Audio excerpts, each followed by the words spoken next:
And a very good afternoon. We're about the United States Battleship New Jersey for ModelCon. And I have been asked to discuss a few of the models that I actually liked here.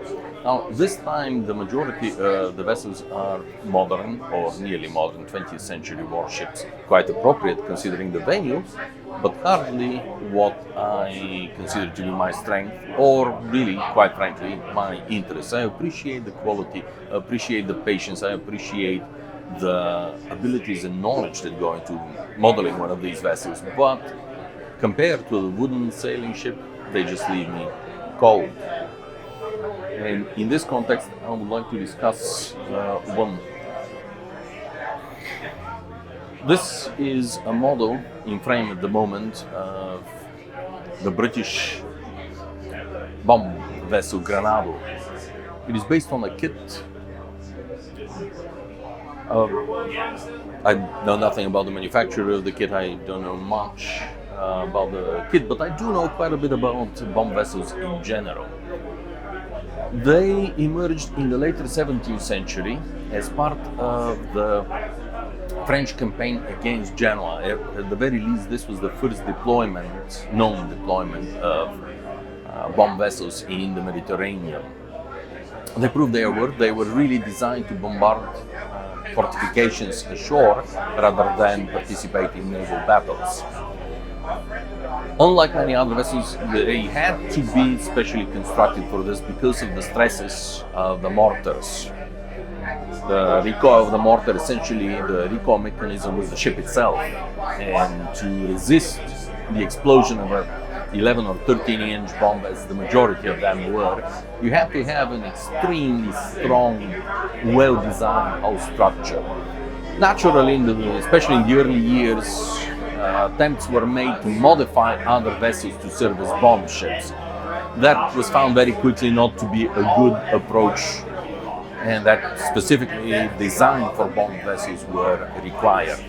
In the early stages of the development, they were catch-rigged, always. That changed in the second half of the 18th century when the ship rig became dominant even among bombs, because it balanced better the sail plan, it made the vessels more maneuverable, and also because by this stage the bombs themselves could be rotated on their tables. While in the earlier period, in the late 17th, first half of the 18th century, you had to essentially turn the entire vessel in order to point the bombs. There were two possible ways of placing bombs. Usually bomb vessels had two mortars. They could be in line along the center line of the vessel, or they could be parallel next to each other and firing over the bow of the vessel.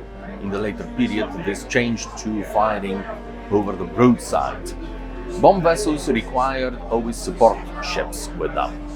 Most of the supplies essentially were carried by a tender who would anchor close to the bomb vessels. Because of the great range of the bombs, they normally were outside the reach of fortification cannon and were always deployed with other warships, usually light cruisers or a few ships of the line to support them against any attempts to destroy them. Subsequently, in different circumstances, bomb vessels could be disarmed and could be used as simple cruisers. We have the memoirs of at least one captain of a bomb vessel from the War of Spanish Succession. Martin was the last name of him. It was his memoirs, his logbooks were published by the Nautical Research Society in the early part of the 20th century. They're quite hard to find nowadays, but you can get them through library exchange. There, much of the career of his bomb was actually spent as normal cruising ship rather than as a bomb. The same was true for the bombs deployed to the Mediterranean during the War for the Austrian Succession. Admiral Matthews, for example, had to convert virtually his entire bomb squadron. He had to deploy it as cruisers because the Admiralty had not sent him enough small cruisers. while he was responsible for the entire warfare in the Western Mediterranean and into the Adriatic. So returning to this specific model, what I like about it is that it is fully framed kit. The owner, the builder of the model, just shared with me information that all the timbers are laser cut on a sheet. You have to knock them out. They are marked with the bevels, but the modeler himself has to do the beveling. I hesitate to recommend the kit or to say anything about the kit since it is Chinese manufactured, and that immediately raises very serious questions about copyrights, etc. I'm not aware of any fully framed model of Granado, however. Clearly, the kit is based on the Anatomy of the Ship book by Peter Goodwin, who used to be the curator of Victory in Portsmouth. In fact, that is how I knew him many years ago.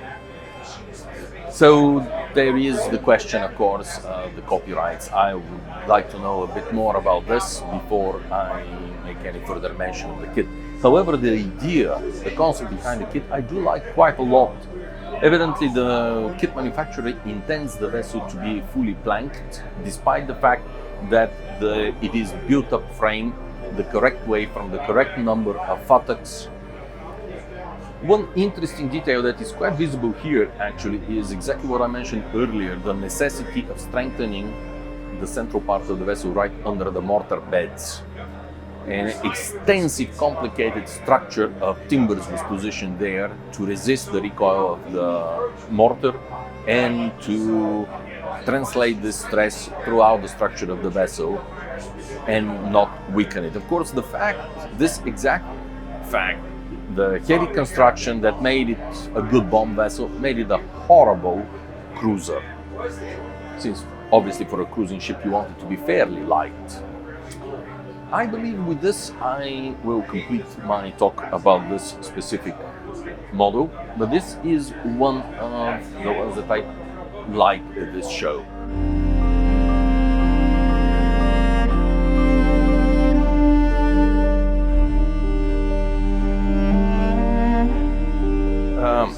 There is a smaller kit of this boat that also is manufactured, although that version is manufactured by Model Shipwright.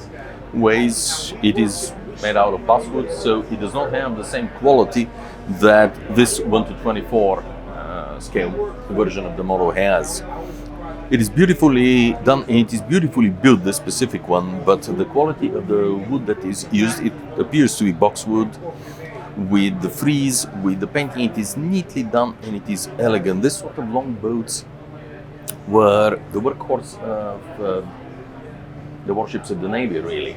In the case of this one, it has even a windlass. These were the boats that were used to shift anchors, to drop the sheet anchor, to carry heavy loads, water casks, ammunition, provisions, etc. They also were remarkably seaworthy craft. They were quite capable of fairly extensive cruising on their own in coastal areas. They were capable of carrying a cutter rig, and this made them very versatile, very widely used boats. Luckily for us, they are quite well documented also. As far as I recall, there are at least 3 models of boats of this type from the mid-18th century, and we have surviving also drawings for the boats in the archives of the National Maritime Museum in Greenwich, England. That really is pretty much all that can be said about the model. There is only one thing with which I beg to differ. I doubt that the entire oars were painted red. Possibly the looms, possibly the blades, but the entire oar, I have some doubts about that. At any rate, it is an interesting model, neatly done. And it certainly deserves mention in the group of models that we have on display here. So, let's move on to the next one.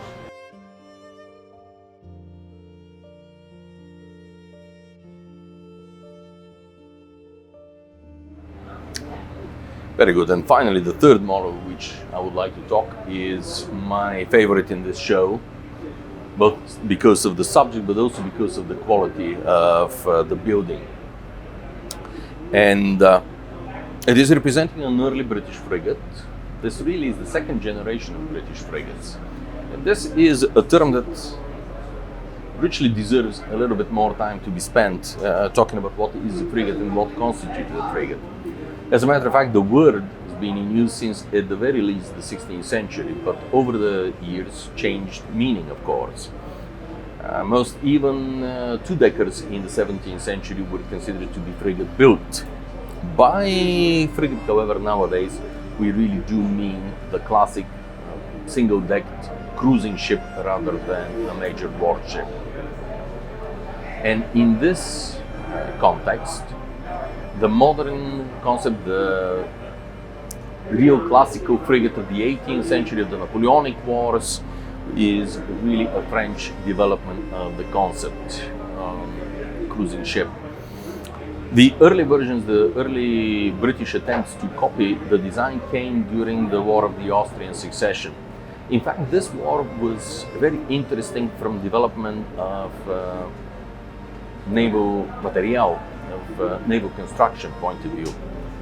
Up to that point, 30 years of peace had settled the British master shipwrights into standardized conventional replacement of like ship with like ship without any serious changes, without any improvements in the design, so to speak. That was the result, unintended side effect of the establishments. And although the establishments never really worked out the way they were intended to, they were replaced way too often to truly create uniform navy. But the concept of slowing down the design process of making the Royal Navy fall behind in this, in truth, was only too present. So the War for the Austrian Succession was a wake-up call. The first part of the call came from the fact that the Spanish 70-gun Princesa was quite capable of fighting off for a day and a half 3 British nominally equivalent ships of 70 guns. Another shocker for the British was the capture of the first 74 gunship to serve with the Royal Navy, the Invincible, the wreck of which is often studied by colleagues after having been mostly salvaged in earlier periods. Another class that suffered exactly the same shock were the cruising ships. Suddenly, the 20-gun cruisers, the two-decker 44s, proved to be utterly incapable of facing on an equal footing the French new frigates. So, in the best traditions of the Royal Navy, they copied captured French designs, modified them to serve British purposes, and that is how the classical British frigate was born around the years 1747-48, when the first classes of British frigates were introduced.